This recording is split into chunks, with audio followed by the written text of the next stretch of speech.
Bom dia, ouvintes da Rádio Teoflotone, bem-vindos a mais um programa Manual de Vida. E hoje nós vamos falar sobre liderança. Esse é o nosso tema de hoje. O que é um líder? Trata-se de uma habilidade que está intrínseca em todos os seres humanos. Mesmo naqueles momentos mais críticos de um acidente, de repente um cidadão pacato levanta e começa a coordenar as ações para que o socorro seja o mais bem-sucedido. Liderança é a arte de motivar e influenciar pessoas. O líder tem o poder de levar as pessoas a lugares que elas jamais iriam sozinhas. E isso pode ser bom ou ruim. Temos grandes líderes na humanidade que, com sua motivação e influências positivas, arrastaram multidões. O líder é quem guia, quem dá cara a tapas, quem toma a frente, quem inspira, quem dá confiança. São muitas as definições, mas a melhor hoje é: o líder é quem serve. Servir é mostrar o caminho além do horizonte. O líder é quem alinha o grupo em torno de uma visão, mostrando o caminho a ser percorrido e garantindo o comprometimento de todos para chegar lá. Liderar não é ser chefe nem gerente. Liderar é servir. Esse é o mais atual conceito de liderança. O desenvolvimento da liderança e a construção do caráter são a mesma coisa. Ambos exigem mudança. Os princípios da liderança servidora podem ser aprendidos e aplicados por quem tem vontade e a intenção de mudar, crescer e melhorar. Pais, treinadores, cônjuges, professores, pastores ou gerentes, todos são líderes. A liderança servidora pode ter um impacto positivo em nosso desempenho como líderes. Bom, gente, então vamos lá. Vamos fazer aí uma perguntinha. Por princípio, é possível evoluir sem fazer alguma mudança? A resposta é não. Para se evoluir, é necessário fazer mudança. O desenvolvimento da liderança e a construção do caráter são a mesma coisa. Ambos exigem mudança. Então vamos lá, vamos fazer aqui algumas perguntinhas aí para a gente refletir sobre o nosso papel aí como líder. 1. Você está realmente empenhado num processo de melhoria contínua em se tornar um líder mais eficiente? Se a resposta é positiva, então deve compreender e concordar que a mudança pessoal será necessária para alcançar esse objetivo. Lembrando, né, gente, que ninguém é tão bom que não possa ser melhorado. 2. Você é capaz de receber feedback, ou seja, retorno, até mesmo de seus subordinados, como críticas que podem causar angústias, a fim de identificar as diferenças entre o que você é como líder agora e o que precisa fazer para se tornar um líder melhor? 3. Você está disposto a assumir os riscos para eliminar a distância entre o que você é e o que você precisa para se tornar um líder mais eficaz? O líder é o responsável pelo crescimento e declínio de qualquer coisa. Tudo começa no topo. Ou ainda, não há equipes fracas, apenas líderes fracos. Será que há algum fundo de verdade nesses velhos clichês? Theodore Roosevelt expressou a questão de uma maneira admirável. Educar uma pessoa apenas no intelecto, mas não na moral, é criar uma ameaça à sociedade. Portanto, liderança tem tudo a ver com caráter, já que se trata de fazer a coisa certa. Liderança é a habilidade de influenciar pessoas para trabalharem entusiasticamente, visando atingir objetivos comuns, inspirando confiança por meio da força do caráter. Gente, preste muita atenção nisso. Gerência é o que fazemos, liderança é o que somos. Por isso que a gente fala que tem tudo a ver com caráter. Você não gerencia pessoas, você lidera pessoas. Você gerencia tarefas e lidera pessoas. O que define a palavra liderança é a capacidade de influenciar os outros para o bem. Os funcionários passam mais tempo acordados com ele e uns com os outros do que com suas famílias. Serão pessoas melhores em consequência dessa convivência com o líder?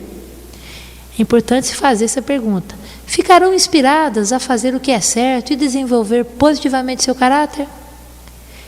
Cada um desses profissionais vai crescer e se desenvolver em consequência da influência do líder.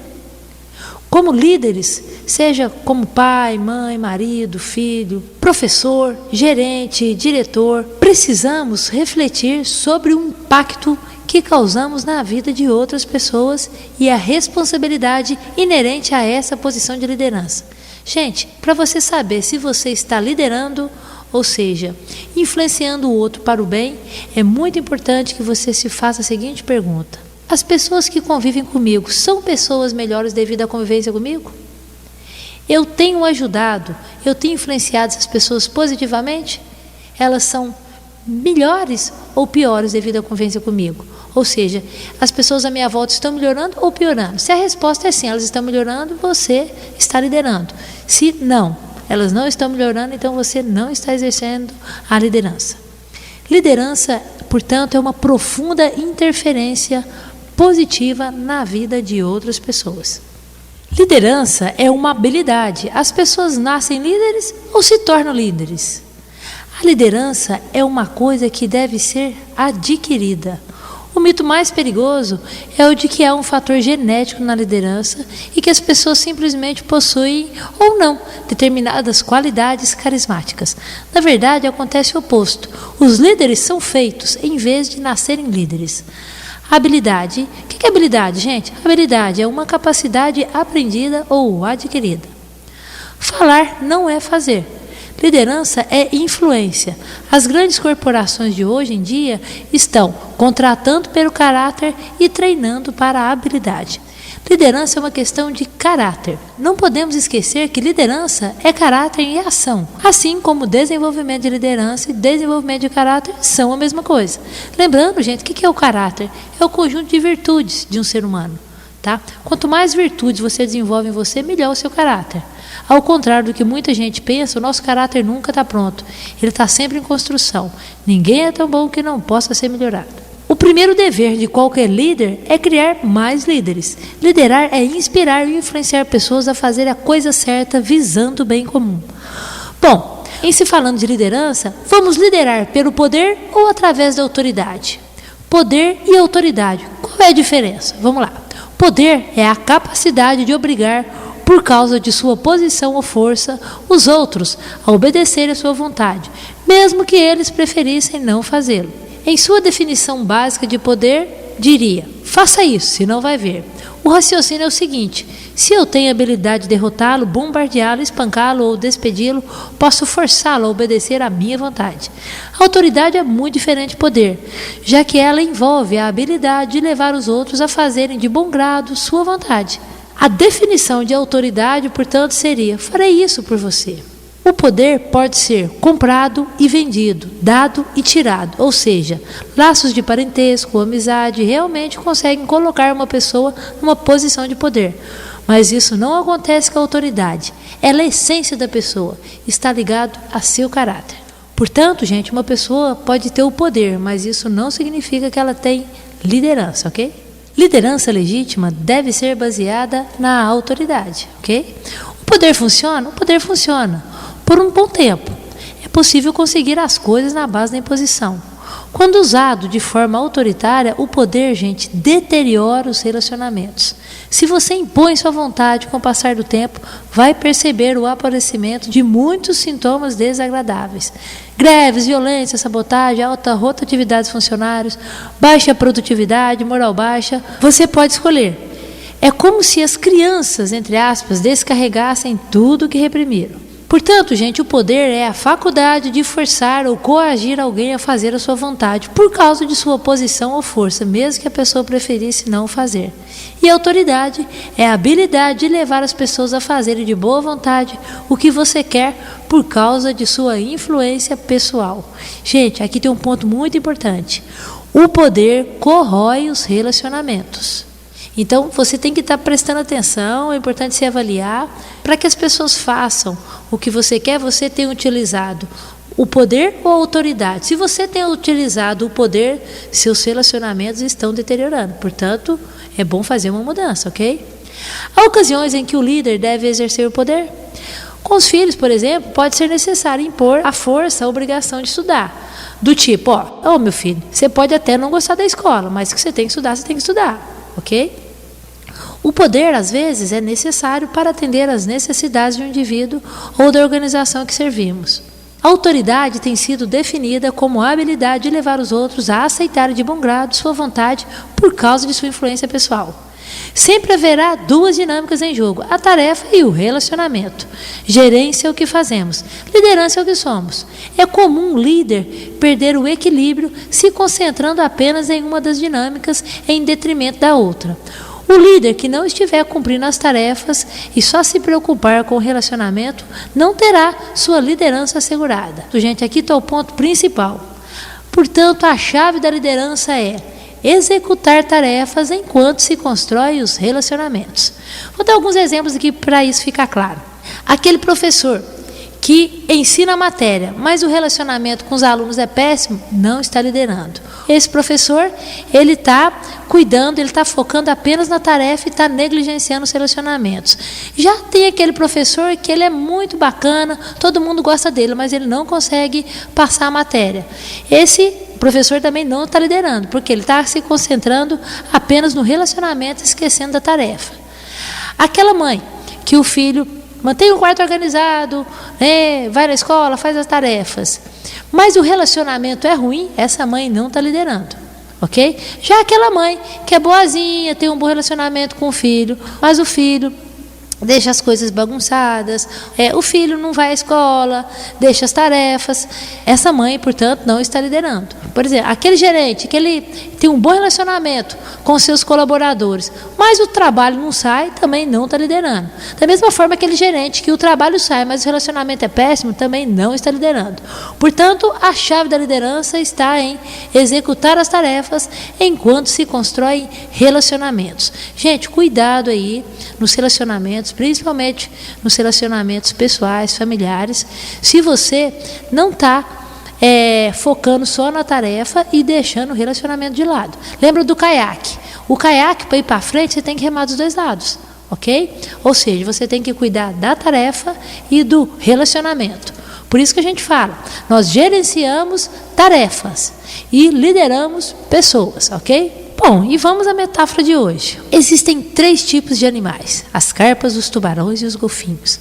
A carpa é dócil, passiva, e que quando agredida não se afasta nem revida. Ela não luta, mesmo quando provocada. Se considera uma vítima, conformada com seu destino. Alguém tem que se sacrificar, a carpa se sacrifica. Carpas são aquelas pessoas que numa negociação sempre cedem. Em crises se sacrificam por não poderem ver outros se sacrificarem. Jogam o perde-ganha. Perdem para que o outro possa ganhar. Assim, se não posso escapar do aprendizado e da responsabilidade, permanecendo longe deles, eu geralmente me sacrifico. Nesse mar existe outro tipo de animal, o tubarão. O tubarão é agressivo por natureza, agride mesmo quando não provocado.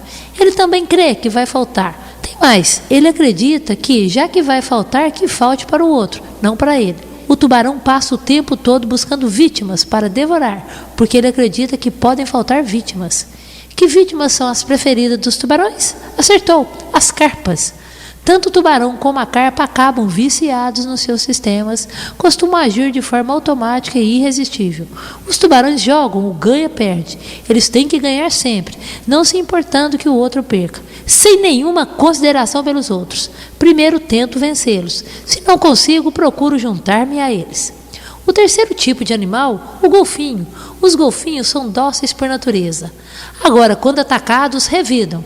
E se um grupo de golfinhos encontra uma carpa sendo atacada, eles defendem a carpa e atacam seus agressores. O comportamento dos golfinhos em volta dos tubarões é legendário. Usando sua inteligência e sua astúcia, os golfinhos nadam em torno e martelo, usando seus focinhos bulbosos como clavas. Eles esmagam metodicamente a caixa torácica do tubarão até que a mortal criatura deslize impotente para o fundo. Escolhemos o golfinhos para simbolizar as nossas ideias sobre como tomar decisões e como lidar em épocas de rápidas mudanças devido às habilidades naturais desse mamífero para pensar construtiva e criativamente. Golfinhos procuram sempre o equilíbrio, jogam ganha-ganha, procuram sempre encontrar soluções que atendem à necessidade de todos. E é esta a nossa escolha. E que podemos aprender a tirar o melhor proveito de nossa força e utilizar nossos recursos de um modo elegante. Os elementos fundamentais do modo como crio o meu mundo são a flexibilidade e a capacidade de fazer mais com menos recursos. Se os golfinhos podem fazer isso, por que não nós? Achamos que podemos. Portanto, gente, existem pai, mãe, marido, esposa, professor, gerente, diretor, chefe, carpa, tubarão e golfinho. O único que exerce a verdadeira liderança é o golfinho. Você quer viver o quê? Você gostaria de viver num mundo de carpas, tubarões ou golfinhos? Golfinhos, é claro. Bom, gente, vou ficando por aqui. Um bom dia a todos. Até semana que vem. Teoflotone, capital mundial das pedras preciosas e dos valores humanos. Lapidando pedras e agora lapidando gente. Bom dia a todos. Tchau.